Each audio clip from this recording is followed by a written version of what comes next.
So it's all to play for still. I think so. Do you want to bet against us?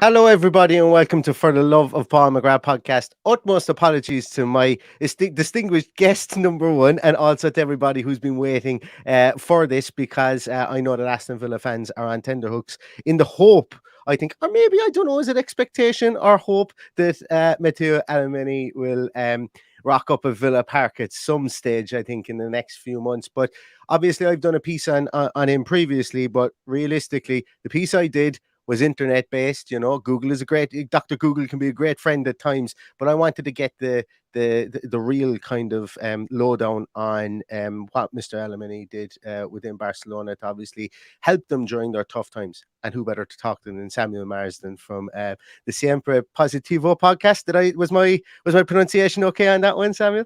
Yeah, that's fine. The Siempre Positivo is actually it's actually mispronounced. Anyway, it comes from a famous Louis van Gaal press conference, and he's actually saying Siempre Negativo, and he says it in a really funny Spanish accent, so you can kind of get away with saying it how you want for that reason.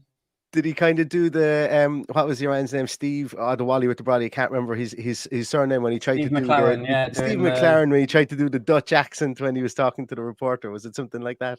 I think it was more just the natural sort of the Dutch Spanish accent, the way he was speaking, just like "Tu siempre negativa, siempre negativa," like an F in there. It's like a famous one, yeah, about Rivaldo, I think it was. About Rivaldo, yeah, and he didn't turn out too bad though, did he? Rivaldo certainly didn't.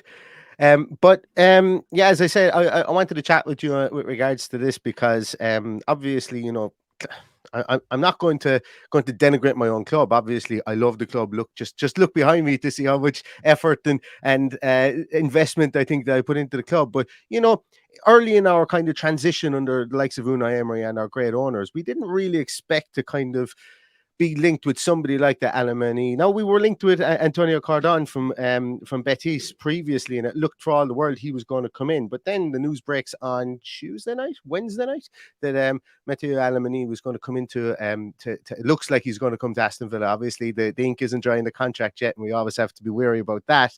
But can you tell me a small bit about the time he spent at Barcelona? Because you know, Barcelona have been going through an awful lot of transition, I suppose, over the last 2 years after Bartomeu. Yeah. So ALemanys arrived at Barcelona in spring, summer 2021 with the re-election of Joan Laporta for his second spell as president. And obviously that first summer he had at Barcelona was chaotic, to say the least. It was a summer that Messi left because Barca couldn't afford to renew his contract within La Liga's parameters. So he basically arrived at a club that couldn't afford to do anything. And over the next sort of that summer and then last summer, I guess he's had 2 full summers now, and then he's prepared for this summer. A couple of Januaries. I mean, his work in last January was really good. I mean, it doesn't sound that good when you look at it back now and you say that they signed Dani Alves, Adama Traore, Pierre-Emerick Aubameyang on basically for nothing. Lots of them arrived for nothing, but it worked really well for the club, the way he structured those deals, got them within the fair play. Aubameyang scored about 13 goals. Alves added a bit of experience. Adama Traore had impacts off the bench. They also signed Ferran Torres from Manchester City for a fee, that one. But those 4 signings helped Barca climb from sort of 9th in the Premier League in La Liga up to second, to finish second, when it looked like it seems mad to say it now, but it did actually look for a while that maybe they would miss out on the top 4. But that January sort of added the depth, added the goals, and they got over the line. But I guess his most important work was then the summer that we've just had, where it's not so much that he's the one that's targeting these players either. He's the one that sort of knows how La Liga's fair play works, how the financial side of things works, how to tick all the boxes in terms of getting the deals done, in terms of negotiating, obviously good with contacts, as opposed to being, a talent spot. I mean, he's not gone out and said, oh, look, this Robert Lewandowski looks like a good striker. But he's been able to sort of come up with the ways for Barca to sign Lewandowski, to sign Rafinha, to sign Jules Koundé, within La Liga's financial fair play rules, within, the famous levers, the famous asset sales that obviously made lots of headlines last year. He was obviously heavily involved in that, in sort of generating the money that Barca managed to generate to be able to do those signings. So I'd say they're his strengths, really, the negotiation side of things, the numbers side of things, the getting deals done, as opposed to, I mean, he's not a talent spotter per se. Yeah, he's more of a football administrator, and I suppose that does dovetail nicely with his background of law and accounting as well, with his master's degrees and so on. So we would expect that. And to be honest with you, on the footballing side, we here at Aston Villa, we do have Christian Purslow, who does seem to be immersing himself more in the infrastructural developments at Aston Villa now. So there is actually an opening for that. And it's an interesting that you led with that and that you mentioned that, because in a previous podcast I spoke about the structure that Barcelona have, obviously under Joan Laporta, and then you've got Jordi Cruyff there as well. That working with I suppose so I don't know what a sport. I don't know the difference between a director of football and a sporting director. So if I get it wrong, I get it wrong. But obviously, the two of them have interchangeable kind of titles, whichever one is the right one for them. So we obviously have Johan Lange in our club as well. That it seems to be the scouting and analytics guy that's in there from that point of view. So what you've mentioned to me there has my hunch correct. I think that there may be kind of a dovetailing between the two of those guys, which is really interesting. And you mentioned that he kind of worked the fair play market, or the contractual status, with obviously having your wage bill at a certain percentage of your earnings and so on. Can you give us an insight as to how difficult that was? Because you read in the newspaper, Barcelona are days from going out of business. Was it ever that close? And did he really have to work wonders in the transfer market to do that? I mean, it's a nice headline. I don't ever think it was really that close. I mean, it's true that they were in. If it was a normal business, if it was a normal sort of business, not to do with sports, not to do with football, maybe they would have gone out. But just the element of it being a football club, the guaranteed sort of income that they have from television rights. I mean, I know they've been bad in the Champions League this season, but given the last 2 seasons, but given the way La Liga is, it's very hard for them not to qualify for the Champions League, as opposed to the Premier League, where you could perhaps see, as we've seen this season, Newcastle, even Brighton knocking on the door, and the chance for a Liverpool or a Chelsea to miss out. It's unlikely that Barca or Madrid miss out on the Champions League. So there's a lot of guaranteed income there. They've got a lot of sort of loans from sort of Goldman Sachs and stuff. So they're sort of hedged and sort of tied into a lot of debt. But I never thought and never had the sensation they would completely go out of business, because at the end of the day, they still have assets as well. Before they go out of business, they would have had to sell a Pedri or a Gavi, who's going to bring in a lot of money. Or, I mean, they tried unsuccessfully to sell Frankie de Jong, who didn't want to go. But yeah, so they still had assets, which would have, before going out of business, would have happened. So I never thought that would happen. But to be able to go from that to being on the sort of brink of bankruptcy or whatnot, to be able to spend 150 million last summer, it was a stroke of genius, really, from Mateu ALemanys. And like you say, because of his legal background, because of his administrative background, because he'd worked at Mallorca before, I think his 2 years at Valencia stand out as well. The way he sort of cut their squad down and then sort of helped them sort of rebuild, and they finished in the Champions League 2 years running. They won the Copa del Rey, beating Barca in the final, and he only left there because of a bust up with Peter Lim. Obviously, it's a very temperamental club, but I think his work at Valencia was arguably better, given the circumstances, than his work at Barcelona. And if you look at how Valencia have done since he left, just been down, down, down, down. And, they're in a relegation battle this year. It's a genuine possibility that they could go down. But at Barcelona, he just knew how the fair play worked. He reacted to certain things in terms of selling club assets. I mean, whether it will be good what he did or not in the long run, we'll see. But, selling a percentage of the television earnings to help them have money to spend last summer, obviously they'll be paying for that every year moving forward. And just selling other areas of the club. I mean, it's a big contention of debate at Barcelona whether they should in theory, they're fan owned, but obviously they're selling off part of the club. And, there's this fear among some members that they would sell off the whole club, or that they would like to. But they found a way to do it without having to do that. And ALemanys gets a lot of credit for that, for working the numbers. To be able to fund the signings, which, I mean, Barca are going to win the league for the first time in 4 years. And even though he's dipped off in the second half of the season, even though Rafinha and Koundé perhaps not have been as impressive as you'd hoped, I mean, the free signing of Andreas Christensen has been fantastic. It's because of that business that they did last summer. Without that business last summer, they're not at this point that they're at now, about to first league title in 4 years. Yeah, and that was actually going to be my next question, is that a lot of English Premier League fans, they're familiar with some of the names that moved over there. Obviously, the Ferran Torres, and the Andreas Christensen, and Aston Villa fans' eyes are opening wide when you see links to the likes of those two players. I personally think it would take a Pirates bounty to get Andreas Christensen out of there. But has he been? He seems to have been somebody that has been a real jewel in the crown for Barcelona. Considering they signed him for nothing, he's been an old head at 27 years of age in that backline with the likes of Eric Garcia. And he more or less, am I right in saying he more or less kind of made the transition from the likes of a Piqué way easier for Barcelona? Yeah. I mean, the transition, this has been, Piqué obviously was there for the first part of this season, but Barca breaking defensive records this season. Sometimes you think it's in part due to not luck, but sort of like they've been lucky to have 25 clean sheets. There have been moments when you thought, and it might have been that they've won 3-0, but there've been lots of 1-0s where they've been hanging on at the end. I mean, there's a skill to that.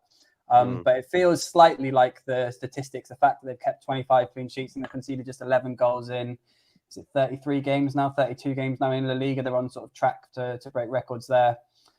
Is incredible. And yeah, that in large part, not just due to Christensen, but also to Ronald Araujo, those two have formed a really good partnership. Araujo is obviously someone who's come in from Uruguay through the B team and is, people at Barca, some people want to champion him as the best defender in the world right now. But Christensen has probably been just as good this season. I mean, the problem with Christensen is he does get little injuries every now and again and he'll miss a couple of weeks here or there. But I mean, no one would argue with you that he's probably been Barca's best signing this season, ahead of Lewandowski, ahead of Rafinha, ahead of Koundé, ahead of Frank Kessie. And it's funny because at the time, obviously, Rudiger came to Real Madrid from Chelsea also for free. And there was there's a lot of doom and gloom around Barcelona in recent years, but there was sort of not doom and gloom. They didn't write off Christensen, but they were like, this is typical Barca Madrid. Madrid get the best one and Barca end up with Christensen. But it's been complete reverse. I mean, Rudiger's not always been in the Real Madrid team. Obviously, there's competition for places with Alaba and Militao. Hasn't always played that well. He's had some good moments, but Christensen has perhaps been, the outstanding signing for Barca.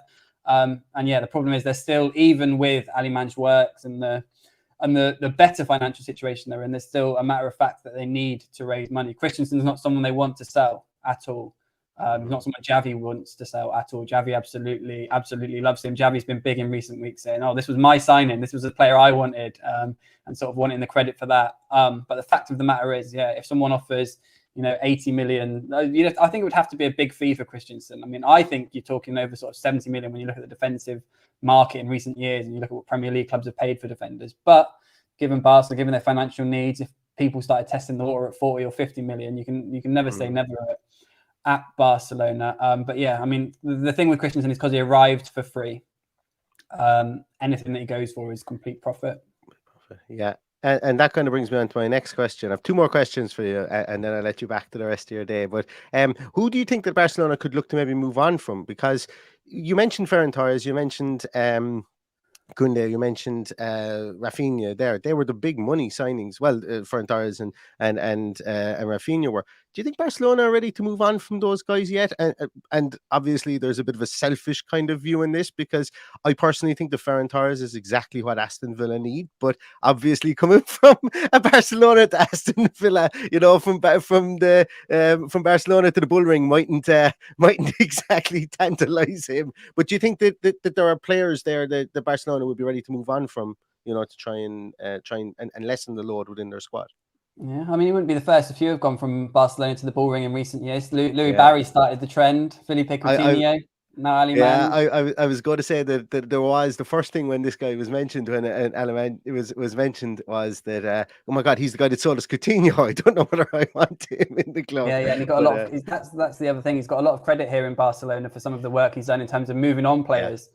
Players that previously they couldn't get rid of, guys like Coutinho, Samuel Umtiti, Clement Longley, and even though they're only on loans, he did well to get them off the wage bill and restructure how much they were earning. But coming back to Ferran Torres, I mean, he's one of Barca don't want to explicitly say. I mean, they haven't won La Liga officially yet. There's still sort of 5 games to go. I mean, they'll probably win it next weekend. They don't want to unsettle things too much and say, look, this guy is for sale, this guy isn't for sale.